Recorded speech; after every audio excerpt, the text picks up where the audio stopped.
Mbak Zena, sebetulnya klien Anda ini bisa menjadi kunci untuk memperjelas sebetulnya perintah Sambo itu hajar atau tembak untuk Yosua ya kepada Richard.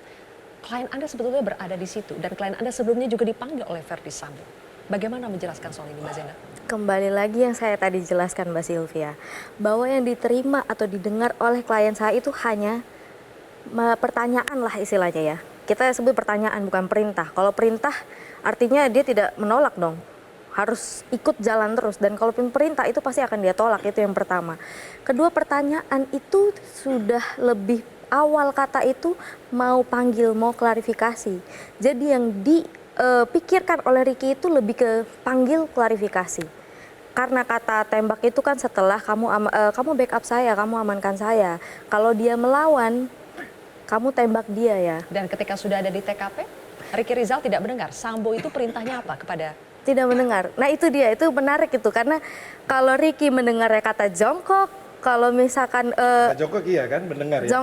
Jongkok Sama mendengar, tapi itu berlutut ya ternyata kata-katanya ya. Ya hampir sama lah. Tapi tidak mendengar kata woi tembak woi seperti itu, tidak mendengar sama sekali. Hajar juga tidak mendengar. Hajar juga tidak mendengar. Jadi hajar, tembak tidak mendengar dua-duanya. Tidak mendengar dua-duanya. Ini menyulitkan atau tidak sih? Dan saya juga sekarang ingin masuk soal kalau dari tadi kan kita sudah membahas ya motif, tapi tidak kelar pembahasannya.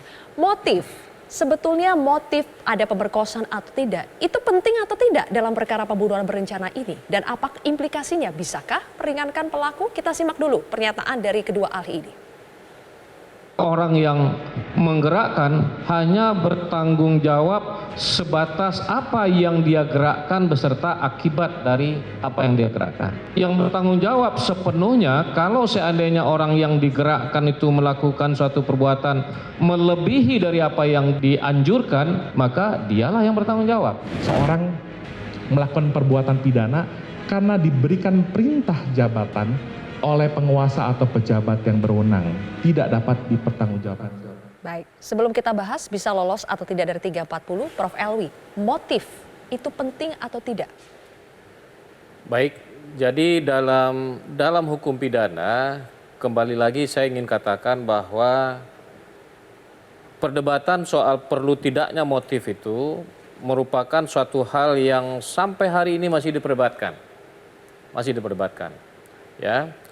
Ada yang mengatakan bahwa motif itu tidak perlu dibuktikan. Tapi ada juga yang menyebutkan bahwa tidak ada satu perbuatan pun yang dilakukan tanpa motif. Ya. Motif itu kemudian menimbulkan menimbulkan niat. Karena ada motif timbul niat, kehendak untuk melakukan sesuatu, kemudian atas dasar niat itu orang sengaja melakukan suatu perbuatan yang dilarang oleh undang-undang. Jadi meskipun bukan motif yang harus dibuktikan, yang dibuktikan itu adalah unsur atau bagian inti dari delik itu, yakni dengan sengaja. Tapi dengan sengaja itu didahului oleh adanya apa yang disebut dengan motif itu. Jadi oleh karena itu, kalau ada yang mengatakan motif tidak perlu, saya kira keliru juga gitu. Itu pertama. Kemudian yang kedua, motif itu menjadi penting juga dalam kaitannya dengan soal berat ringannya pidana yang akan dijatuhkan oleh hakim. Jadi motif seperti dalam sidang saya pernah jelaskan itu motif orang mencuri, tapi memang tidak sama dengan pembunuhan ya. Tapi motif itu akan menjadi poin penting boleh hakim nanti untuk menjatuhkan berat ringannya hukuman yang akan dijatuhkan kepada seseorang. Jadi oleh karena itu menurut pendapat saya pribadi adalah keliru kalau ada yang menganggap motif itu tidak perlu diungkap. Jadi motif tidak bisa dikesampingkan menurut Anda? Tidak bisa dikesampingkan. Bagaimana dengan Pak Albert? Ya, Zylvia, kita patut bersyukur ya. Sudah ada Undang-Undang Nomor 1 Tahun 2023 tentang KUHP. Meski daya lakunya 3 tahun lagi. Dan di dalam buku 1 KUHP itu, motif itu berada di luar unsur-unsur tindak pidana yang ada. Betul. Nah, kalau kita bicara, ya sebentar Prof. Kalau kita bicara tentang pasal 340, kata dengan sengaja dan direncanakan, maka kalau kaitan dengan pembuktian dan asas legalitas, berlakulah asas actori incumbit onus probandi. Siapa mendakwa, dia wajib membuktikannya. Apa yang dibuktikan? Yang dibuktikan adalah unsur-unsur tindak pidana atau bestandel delicten dari rumusan pasal yang ada. Dan sejauh yang saya ketahui, di Indonesia ya, karena kita berbeda dengan Jerman. Jerman itu ada model pembunuhan dengan motif tertentu. sama sekali pasal 338 dan 340 tidak mensyaratkan atau tidak membebani penuntut umum untuk membuktikan motif. Nah, artinya begini, tadi saya menyetujui apa yang dikatakan oleh Prof. Elwi, jadi itu hanya untuk berat ringannya. Artinya, kalaupun motif itu tidak terungkap, tidak terbukti karena satu dan lain hal, atau setidaknya hanya mendekati kebenaran material tertentu, itu tidak menjadi masalah dan tidak mengurangi hakim untuk mengadili dan memutuskan perkara aku. Oke, ada dua pendapat yang berbeda. Nah, sekarang saya ingin masuk sehingga sebetulnya dalam kasus ini siapa yang sebetulnya pantas untuk bebas? Apakah karena pembunuhan berencananya tidak terpenuhi unsur ketenangan dan sebagainya sehingga Sambo bisa lolos dari 340? Atau sebaliknya Richard Eliezer yang menjadi alat dan hanya melaksanakan perintah jabatan sehingga dia bisa bebas dari pidana? Pak Albert dulu. Iya, jadi jelas ya rumusan di dalam pasal 51 KUHP itu niat strafbar tidak dipidana orang yang melaksanakan perintah jabatan untuk melakukan satu perbuatan. Perbuatan ini adalah perbuatan yang dilarang, perbuatan melawan hukum, perbuatan pidana. Makanya yang hapus dalam pasal 51 adalah elemen melawan hukum tersebut. Kita tahu membunuh nggak boleh, mengambil barang milik orang nggak boleh, merusak barang orang nggak boleh. Tetapi dengan ada perintah jabatan itu, maka elemen melawan hukumnya menjadi hapus. Kalau ada keraguan-raguan apakah suatu perbuatan itu seharusnya bisa ditolak perintah tersebut, maka kesalahan psikologis menjadi kunci membuktikan apakah si penerima perintah itu bisa menghindar, bisa mengabaikan, atau bisa menolak perintah jabatan dari orang yang memiliki otoritas langsung secara de facto maupun de jure.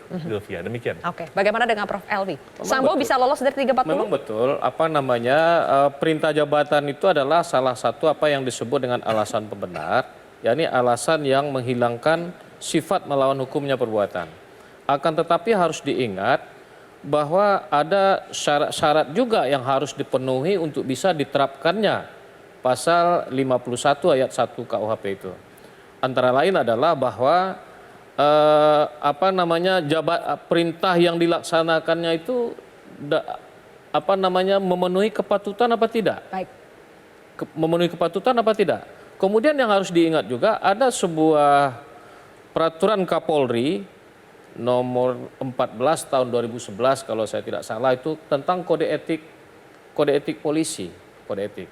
Dalam pasal 7 ayat 3 huruf C kalau saya tidak salah ya, di situ disebutkan bahwa bawahan itu boleh boleh tidak melaksanakan perintah jabatan atau perintah atasannya apabila perintah itu bertentangan dengan hukum, bertentangan dengan moral, bertentangan dengan etika dan sebagainya. Baik. Oke. Jadi kita punya tiga menit terakhir ya. Prof. Elvi sudah selesai ya? Saya pindah ya. Ini 3 menit terakhir. Sylvia tolong bisa biar dijawab. Pak Albert jawab sedikit. Singkat aja, yang tadi Prof. Elwi sampaikan dengan segala hormat adalah dalam ranah etika disiplin dalam lingkup organisasi atau profesi tertentu. Yang sedang kita bahas malam hari ini adalah soal pertanggungjawaban pidana yang nggak ada kaitannya sama etika. Artinya begini, orang yang melakukan pelanggaran etika belum tentu dia melakukan pelanggaran hukum. Tapi orang yang melakukan pelanggaran hukum sudah pasti dia melakukan pelanggaran etika. Demikian. Jadi kalau dilihat di fakta persidangan, saya nggak ingin mencampuri perdebatan ini. Kalau dilihat di fakta persidangan, tugas Richard itu bukan bodyguard, bukan pengawal, atau bukan pihak yang melakukan eksekusi atau sejenisnya. Tugas Richard itu adalah sebagai driver. Jadi kalau dikaitkan dengan posisi tugas dan jabatan dia, bagaimana mungkin bisa mengatakan perintah jabatan kalau yang diperintahkan adalah, katakanlah ya, kalau benar ini membunuh. Ini tugas Richard dari harian itu, dia adalah driver dan mengantar anak dan lain-lain. Jadi dia tidak hanya sebagai driver. Itu bukan perintah jabatan dan Anda yakin? Saya mau tunjukkan fakta saja. Perdebatan kan terjadi tadi ya. Menggantikan Ricky Rizal juga pun menyampaikan seperti itu, bahwa dalam rangka Richard Eliezer ke Menggalang karena saya kira ukuran yuridis itu ukuran yuridis pun untuk menyebutkan kapan seseorang bisa dikatakan sedang melaksanakan perintah jabatan juga tidak ada penjelasan soal itu. Oh betul, karena itu putusan Mahkamah Agung di tahun 2007 meski nggak ada kaitan langsung dengan pasal 51 sudah memberikan penegasan. Siapa yang dimaksud dengan penguasa yang berwenang itu? Penguasa yang berwenang itu konteksnya adalah kalau dia secara de facto dan de jure memiliki hierarki, chain of command, pengendalian seperti sedemikian rupa seperti yang ada di kemiliteran maupun kepolisian. Ini nggak juga terkait dengan soal yang punya wewenang. Betul. Tapi yang melaksanakan perintah ini Kita lihat dari sisi bawahannya. Betul. Saya tidak ingin melihat dalam konteks Richard ya. Betul, Prof. Maka dari Boleh itu saya dalam tambahin persidangan kemarin saya sampaikan perlu dilihat apakah dari kesalahan psikologis seorang Richard Eliezer tidak kuasa menolak Baik. perintah dari Kadipropam. Saya tambahin dikit tadi. Sedikit, Tadi sudah rekan selesai Febri nih? bilang Richard driver. Yang saya mau tanya, kita nggak usah pakai yuridis segala macam lah, logika aja. Kenapa Verdi Sambo merintah si Richard yang driver ini? Berarti kesalahan ada pada siapa? Kesalahan ada pada di tidak Verdi ada Sambo yang perintah harus sama mempertanggungjawabkan. Mengakunya Yang tidak ada di perintah. depan persidangan dengan Dan vonis klarifikasi. maksimal. Oke. Anda yang keliru. Bapak-bapak dan Anda juga yang Mbak keliru. Zena, Anda yang ngomong tadi. masing-masing tetap dengan argumentasi masing-masing ya. Kita akan lihat ya seperti apa nanti karena persidangan sudah mendekati penghujung. Pemirsa, berbagai macam argumentasi dan ahli sudah dihadirkan agar para terdakwa ini mendapatkan keringanan. Segala daya telah dikerahkan. Kita tinggal menanti bagaimana nanti hukum ditegakkan. Saya Zilvia Iskandar pamit undur diri. Terima kasih telah menyaksikan Kontroversi. Kita jumpa lagi Kamis minggu depan. Mas Febri, terima kasih. Zena.